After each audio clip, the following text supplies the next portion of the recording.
Cours de français pour la 6e année de l'enseignement primaire, l'arbre aux mots. Unité numéro 5, les violences à l'école.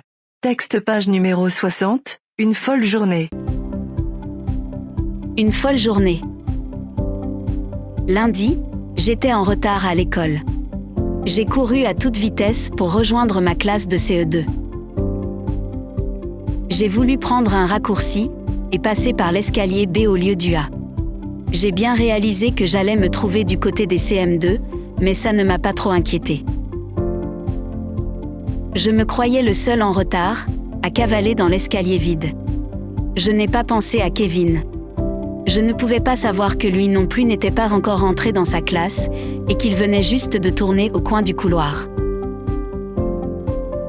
Je repense à ce moment avec une bouffée de panique. Kevin, personne n'ose s'en approcher, à part ses quelques amis qui sont comme ses lieutenants, et même eux ont peur de lui. Sa poigne de fer m'a stoppé net dans mon élan. Avant que je réalise ce qui m'arrivait, cette main puissante et large m'a tenu le bras, accompagnant ma chute inévitable. Je me suis retrouvée sur le carrelage froid et j'ai su exactement ce qui allait se passer. J'avais déjà vu Kevin arrêter un gars dans sa course et le plier en deux d'un coup de poing à l'estomac. Le mien, d'estomac, s'est contracté à en avoir mal. Nous n'échangions aucune parole, Kevin et moi. Il n'y avait rien à dire, j'étais fait comme un rat. Pourtant, à ma grande surprise, il ne m'a pas frappé.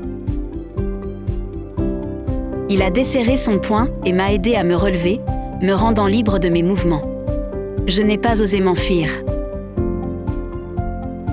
Je craignais une ruse, un piège, alors, il a eu un geste de la main, à la façon d'un grand seigneur congédiant un domestique, et j'ai compris qu'il me laissait la vie sauve. Je suis un des plus petits du CE2. Il y en a même qui m'appellent Tim Hulot, mon vrai nom c'est Timothée Hulot. Regagnant ma classe, j'avais encore les jambes qui tremblaient. Je n'en revenais pas. J'étais tombée dans les pattes de Kevin et j'avais survécu. La vie est trop bizarre. Ce même jour, le soir, en rentrant à vélo de la médiathèque qui n'est pas loin de chez moi, j'ai coupé par une zone de chantier, déserte à cette heure tardive. J'ai entendu un cri, une sorte d'appel au secours qui semblait jaillir de terre. Je me suis penchée et j'ai vu Kevin, au fond du trou que des ouvriers avaient creusé. Il m'a expliqué qu'il avait marché sur une planche et qu'elle avait cédé.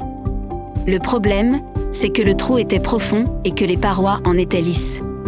Il n'arrivait pas à remonter. Il ne s'était pas fait mal, mais j'ai deviné qu'il se sentait ridicule et qu'il espérait que personne d'autre que moi ne le verrait.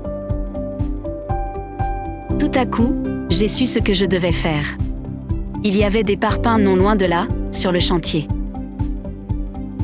J'ai dit à Kevin, « Tu m'as sauvé la vie ce matin, alors ce soir c'est à mon tour. » Il a eu l'air de se demander de quoi je parlais.